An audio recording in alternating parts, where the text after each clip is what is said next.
Qual é o lugar que a oração ocupa na tua vida? Tens orado pelo quê? Quanto tempo? Tens desfrutado da presença do Senhor? Como tem sido a sua vida de oração?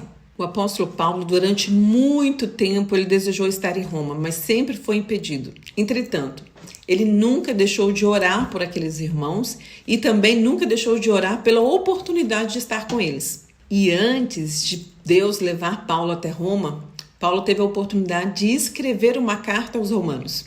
Oração e ação caminhavam juntos, né? Enquanto Paulo não pôde estar lá fisicamente, a sua carta esteve lá representando Paulo. Paulo esteve lá em carta. O que nós vimos então? Enquanto Paulo não podia estar lá, a sua oração chegava até os romanos.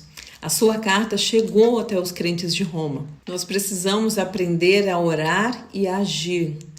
Tem uma parte da história que compete a nós fazermos e tem outra parte que só Deus pode fazer. Aquilo que compete a nós fazermos, Deus não vai fazer. Por exemplo, se nós estamos desempregados, compete a nós nos prepararmos para uma vaga de emprego.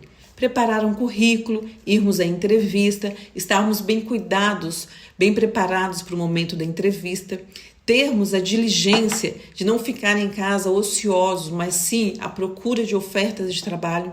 E qual que é a parte de Deus? Abrir a porta do lugar que Ele escolheu para você. Tem uma parte na nossa história que nós precisamos fazer. E depois nós descansamos para que Deus faça parte dele. Outro exemplo é com relação à salvação dos nossos filhos. Eu não posso fazer nada para que meu filho seja salvo, porque a salvação é por meio de Jesus Cristo e eu não tenho como contribuir com isso. Mas eu posso fazer a minha parte no plano de salvação de Deus para a vida do meu filho, como? Levando à igreja, orando com ele, disciplinando ele, ensinando as escrituras para ele, exortando a uma vida prática do que a palavra diz. Então, no momento devido, Deus vai encontrá-lo, vai regenerá-lo e vai salvar aquela vida. Eu, enquanto mãe, meu marido, enquanto pai, nós temos a responsabilidade de fazer a nossa parte enquanto família.